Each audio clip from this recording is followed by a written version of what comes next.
Now एक बहुत प्यारा सा प्रॉब्लम है. If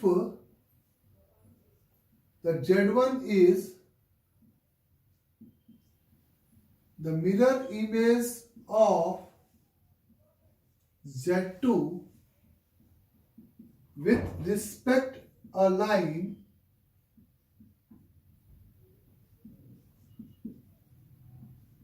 A bar Z plus A Z bar plus B बराबर 0, where B is real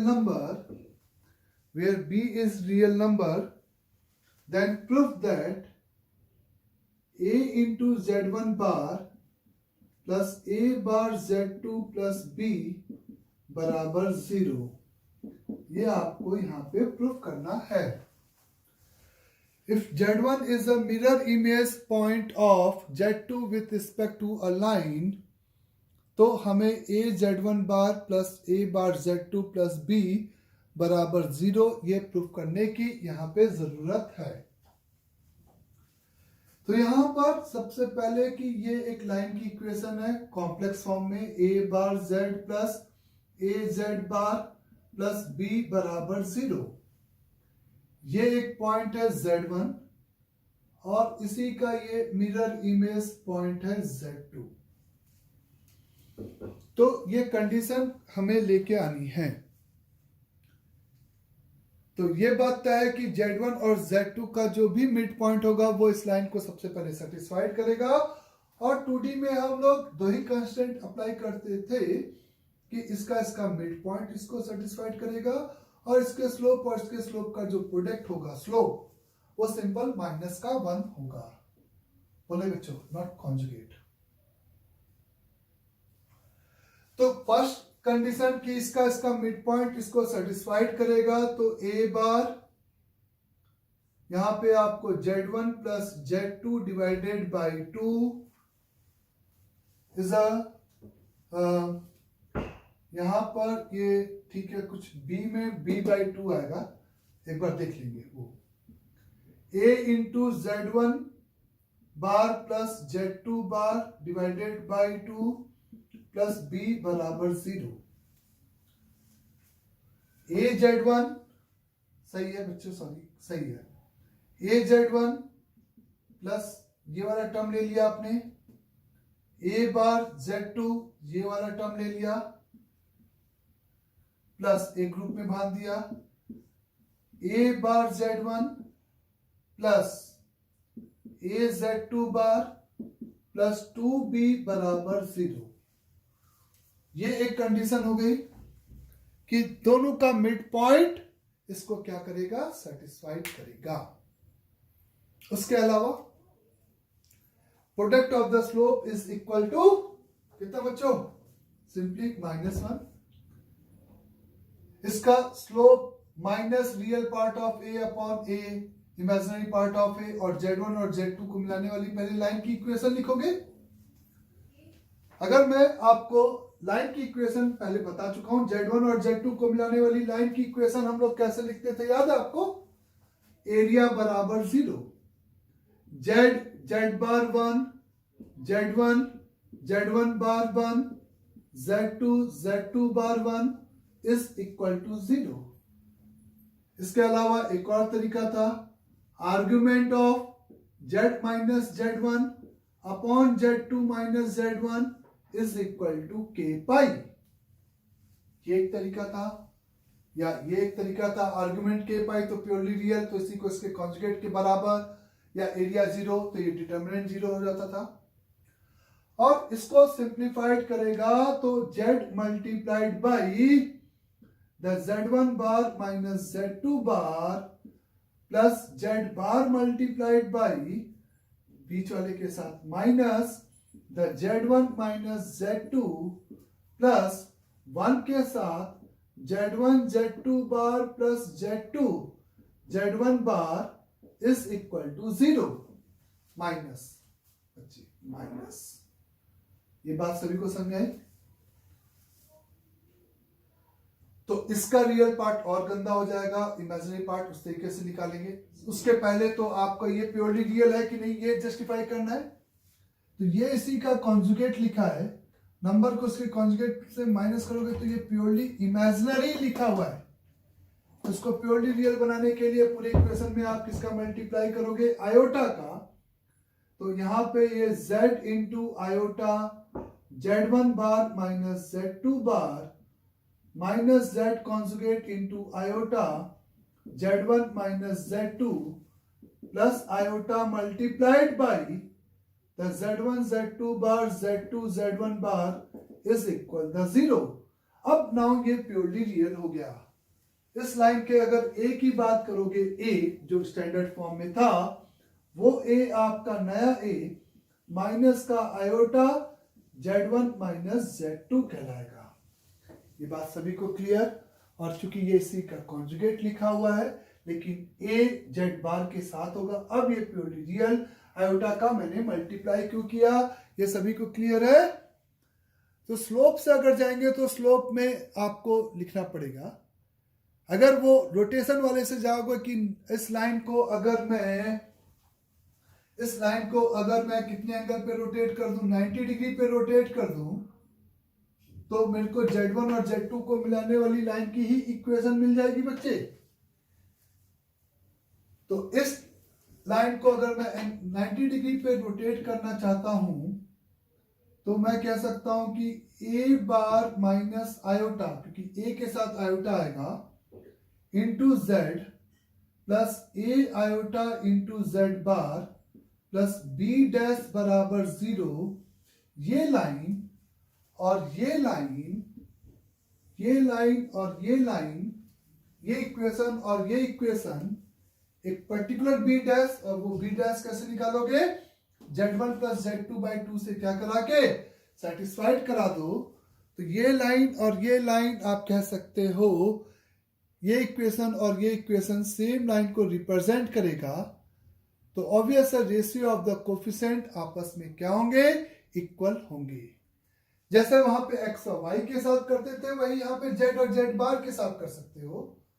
और b डैश अभी पिक्चर में नहीं ला रहे तो कम से कम आप मेरे से बोलोगे माइनस का a bar iota divided by z का कोफिशिएंट ये हो गया, iota multiplied by z1 bar minus z2 bar is equate with a का iota is whole divided by minus का iota into z1 minus z2।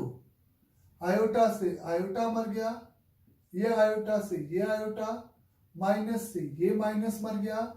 तो this is equivalent to the a bar z1 a bar z2 is equal to the a z1 bar minus a z2 bar. Is that clear सभी को? Minus वाले को इधर लेके आ जाओ, a bar z1 plus a z2 bar a bar z2 plus a into z1 बार।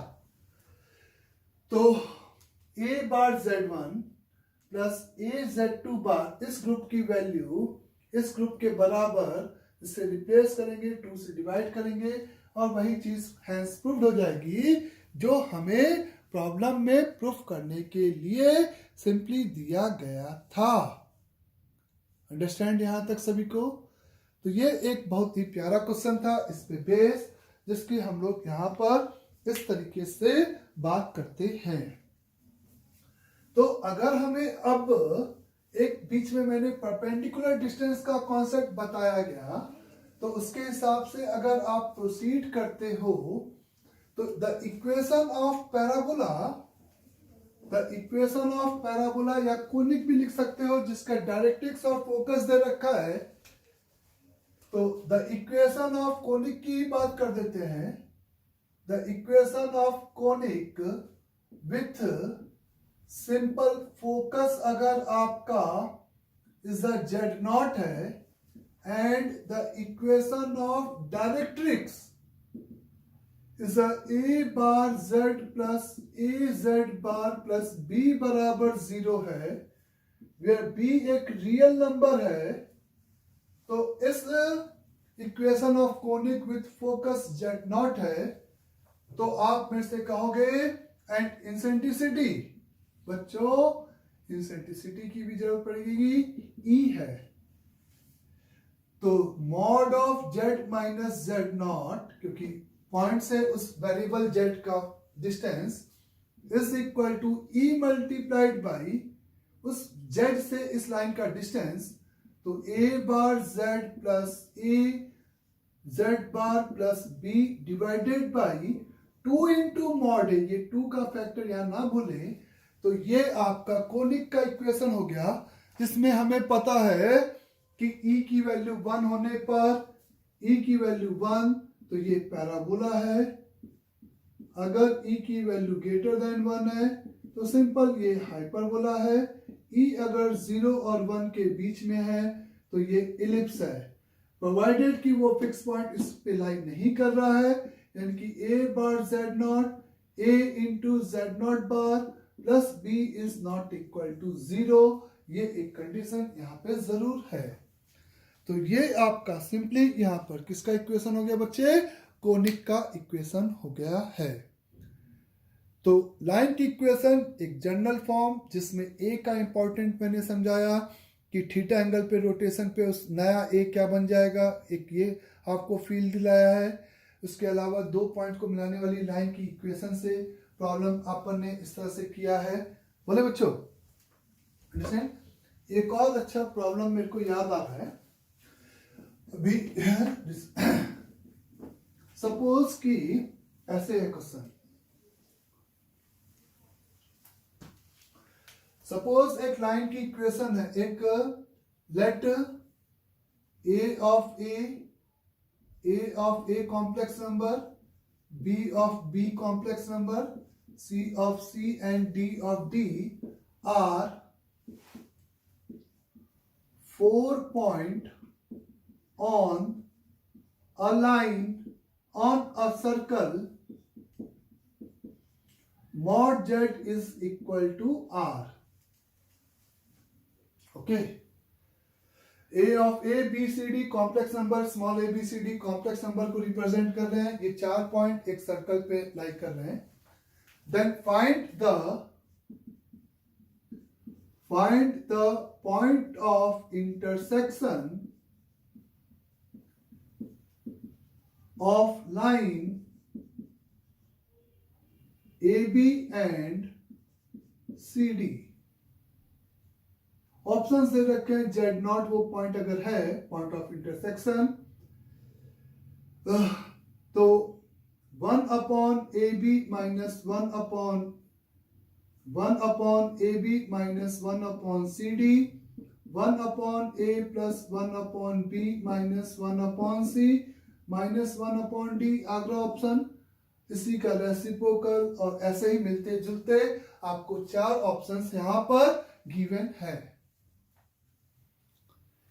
तो एक circle पे 4 पॉइंट है, 2-2 पॉइंट को लेके कॉर्ड बनाई गई है, वो कॉर्ड चाहे कहीं पे भी इंटरसेक्ट कर रही है।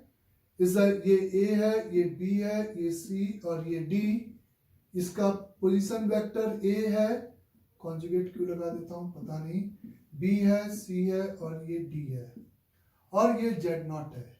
यही आपको जेड नॉट यहां पे कैलकुलेट करना है। तो बेसिकली जेड नॉट दो लाइन का क्या है, पॉइंट ऑफ इंटरसेक्शन है बच्चे।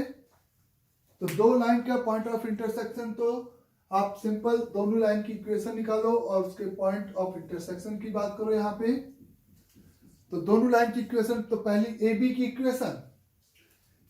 इक्वेशन यानी कि Z bar 1, A bar 1, B bar 1 is equal to 0, यानी कि z multiplied by A bar minus B bar minus Z bar A minus B plus A B bar minus A bar B is equal to 0।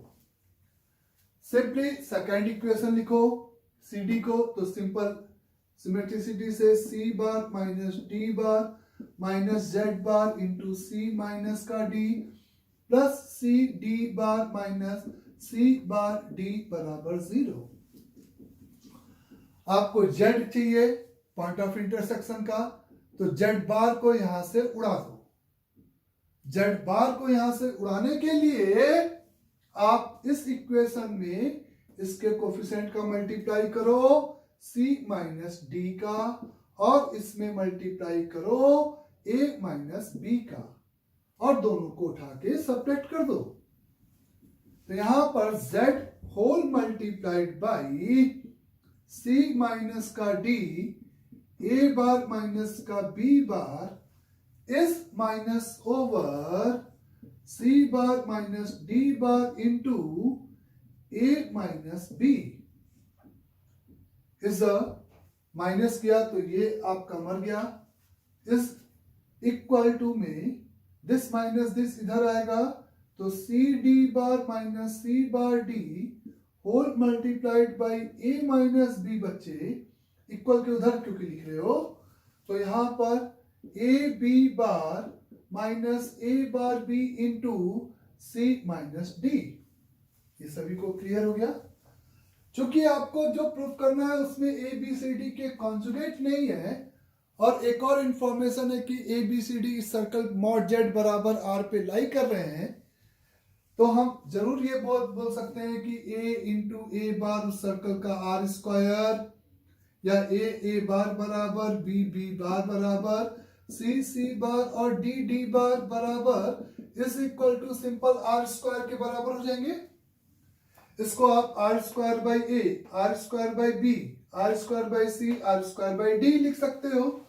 तो z whole multiplied by c minus d 1 by a minus r square देखना मर जाएगा, क्योंकि उधर भी conjugate को हटाओगे, upon b minus 1 upon c minus 1 upon d, a minus का b is equal to the c by d minus d by c into a minus b is the a by b, r square मर गया बच्चों, b minus a multiplied by c minus d। और इस पूरे को आप simplified करो तो देखना एक अच्छा जेड मिल जाएगा, और वही जेड आपको प्रूफ यहाँ पे करना है। ये थोड़ा सा कैलकुलेटिव जरूर है, लेकिन बहुत आसानी से आप देखो इस यहाँ पर कॉमन निकल जाएगा बच्चे। जेड के साथ यहां से d माइनस सी बनेगा, यहां से b माइनस ए, आप सपोज करो a माइनस बी और c माइनस डी को कॉमन निकाल रहे हो, तो यहां पर c माइनस डी तो सीधे बना, एक माइनस का 1 अपॉन ए बी बचेगा, d माइनस सी में एक माइनस आएगा, तो ये प्लस का 1 अपॉन सी डी बनेगा। मल्टीप्लाई मतलब कॉमन निकालना है। यहाँ पे आप a माइनस बी और c माइनस डी को कॉमन निकालोगे तो ऊपर c square minus D square, तो उससे c माइनस डी कॉमन निकल गया, c माइनस डी कॉमन निकल गया, a माइनस बी कॉमन निकल गया, ब्रैकेट में the c plus D upon C D आ गया, minus a plus B upon A B आ गया। तो ये पूरा ये और ये चार डिस्टिंक्ट पॉइंट है। तो इस तरीके से आपका z is equate with 1 upon c plus 1 upon d minus 1 upon a minus 1 upon b upon 1 upon C d minus 1 upon A b. ये वो पॉइंट ऑफ इंटरसेक्शन आ जाएगा जो कि आपको कैलकुलेट यहाँ पे सिंपली करना था। तो ये एक लाइन की इक्वेशन से प्रॉब्लम था जिसको हम लोग इस तरीके से प्रोसीड करेंगे। ओके।